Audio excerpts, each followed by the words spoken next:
white sparkly spots in that one, like something's behind there. Mm-hmm. See it? Yeah. Kind of flashing. Like something's behind there, but it can't detect it. It almost looks like a stick.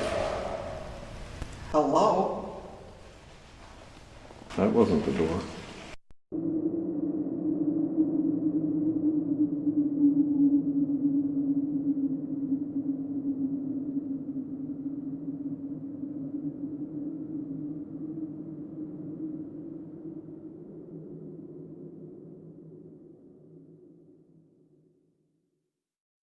I'm Randy, and I'm Cindy from the Society for Anomalous Studies. we want to welcome you to SAS's Investigation Moments. Here, we will be sharing bits of evidence from our paranormal investigations, information on equipment and techniques we use, and views about the paranormal from our members. While most people do not consider a prison or jail to be on their bucket list of places to visit, if you're a paranormal investigator and the prison has a reputation for being haunted, then it is exactly the place you want to go. We have been fortunate enough to have investigated a number of these coveted locations throughout the country, and we will be sharing evidence from our investigations at the bloodiest 47 acres in America, the Missouri State Penitentiary in Jefferson City, Missouri. In 1833, the Missouri House of Representatives passed a bill to establish and build a penitentiary in Jefferson City, Missouri. Construction began in 1834, and the first inmate arrived in 1836. Missouri State Penitentiary's penal system was based on the Auburn model, which emphasized harsh punishment, including flogging. Known for its use of inmate labor, by 1885 the prison had factories and other industries doing business from inside the prison. There were shoe factories, twine factories, soap making, saddle tree manufacturing, and a wagon factory. Jefferson City prospered because of the use of near-slave labor. By 1893, the prison was considered the most efficient prison in the country, as it could feed and house inmates for only 11 cents a day. The population of the prison grew, and in 1935 it housed 5,300 inmates. In 1937, a gas chamber was delivered to the prison, and between 1938 and 1965, 39 inmates were executed in it, which included the first death by lethal injection. In 1954, a major riot occurred where 4 inmates were killed and 29 inmates, along with 4 guards, were seriously injured. Inmate-on-inmate violence was so prevalent that in 1967, Time magazine called Missouri State Penitentiary the bloodiest 47 acres in America. The old prison could not keep up with the requirements of a modern prison population, so in the late 1990s a new facility was built, and in 2004 the last of the inmates were transferred to the Jefferson City Correctional Center, and the Missouri State Penitentiary was decommissioned. Luckily, the remaining buildings were preserved as historic landmarks, and Jefferson City has worked to keep these buildings open to tourists and ghost hunters alike. We completed 2 nights of investigations at the Missouri State Penitentiary in 2018, where we experienced a number of what we believe were spirit encounters. We captured some great evidence.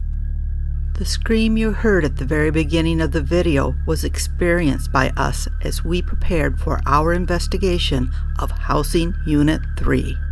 Housing Unit 3 was constructed in 1914 and served as a housing unit, the Administrative Segregation Unit, solitary confinement, and the Capital Punishment Unit, or death row. This scream seemed to set the tone for what we were in for that night.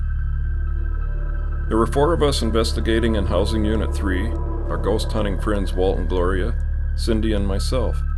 There was also a tour guide who spent the investigation sitting in a chair by the entrance, just in case we might get lost in this huge dark building.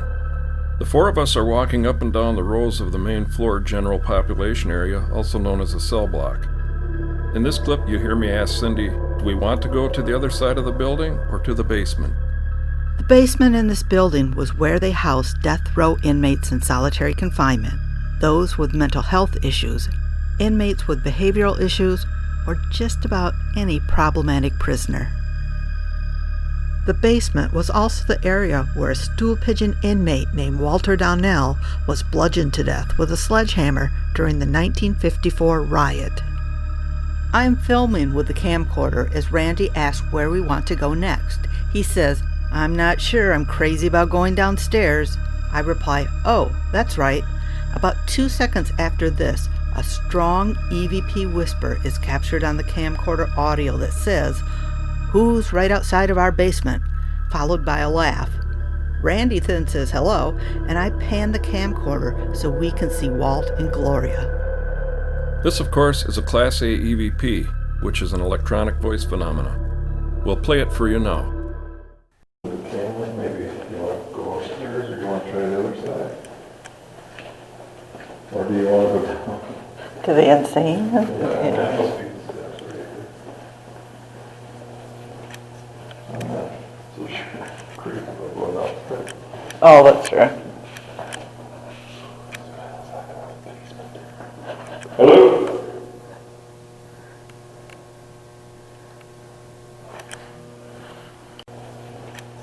I'm not so sure. Crazy about going outside. Oh, that's true. Hello?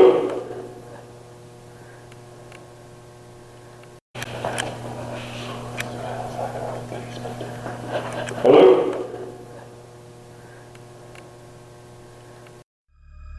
As we mentioned earlier, Walter Donnell was killed by fellow inmates in the basement area Randy suggested we go to. Poor Walter, he knew what was coming his way before his murderers got to him. Because they were locked out of the door that would have taken them to his cell, they broke through the wall with a sledgehammer to get to him. Who's right outside of our basement? Indeed.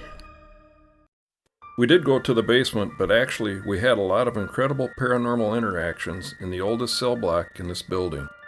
This particular unit is filled with tiny cells that go down a very dark hallway. While Walt and Gloria quietly watched, we began a session with Randy using the SLS X-Cam while I recorded for EVPs. As Cindy asked the question, we heard what sounded like someone hitting something made of metal, followed by snaps, raps, growls, groans, and what sounded like stones being thrown down the long dark hallway that stretched out in front of us. However, there was nobody down there. Our guest investigator, Gloria, who is a natural medium, was asked by Cindy if she saw any spirits around us. Her answer was yes, she did. Then they both walked down into the area where all the sounds were coming from. At this point, I switched from using the SLS X-Cam to running an infrared camcorder.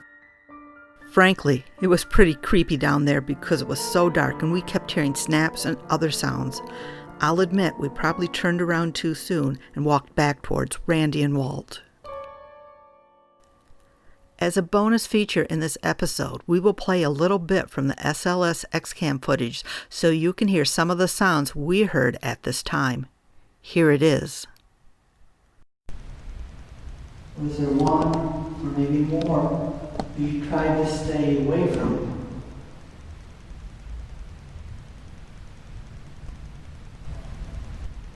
Hear that? We just heard a little, sounds like something hitting against metal. Yep. And behind you? This is a glass pane behind me.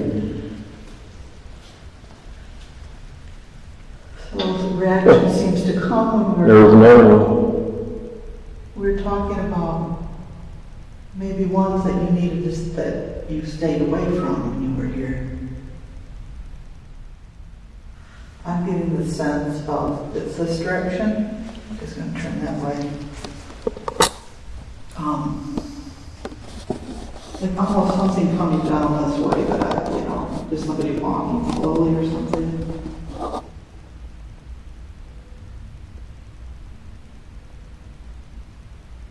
So who would that be approaching us?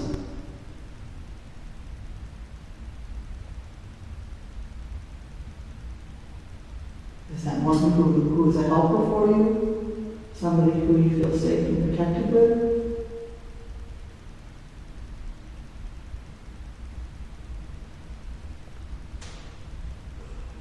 Tap down there. Or is it the others? as we walk back, I am talking about a growl we both heard. Randy is continuing to record with a camcorder. The camcorder he is using is outfitted with a very big infrared light so we can record in the infrared spectrum down these long dark hallways. This particular light uses powerful 18650 high-performance batteries that can at times get very warm. In the clip we will share, we were talking about the growl that was heard. As I'm recording the investigators, you will hear me say, "I can smell that battery, whew, baby." 5 seconds after, I said that the audio on the camcorder picked up a clear whisper that said, "Take it over there and hit me." After a 3-second pause, the same voice continues by saying, "That is what I do." Here is that stunning video clip. I hope I picked up that growl or whatever it was. Yeah, it sounded like a stomach, but it was over by you. Yeah. And it wasn't me. Mine's been doing it a little bit, but I can't ventriloquism it. Oh, I can smell that battery. Whew, it's baby.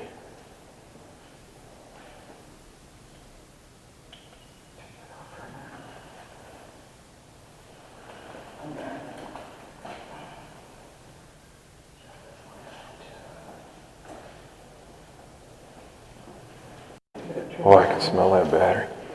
Whew, it's baby.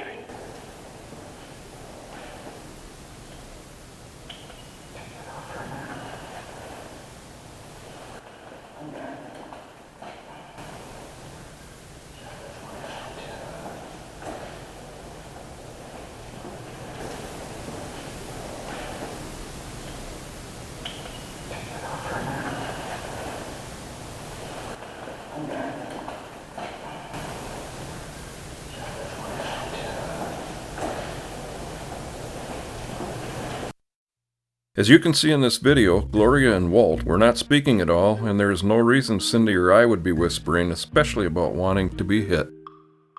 We thought a lot about this EVP, and while at first I thought it was trying to pick a fight with Randy, we later wondered if we had merely heard part of a conversation that was taking place during a card game where one of the ghostly participants was asking to be hit with some new cards.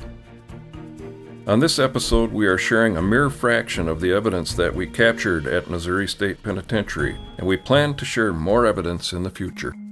We hope you enjoyed this installment of SAS's Investigation Moments. If you did, please like our page and subscribe.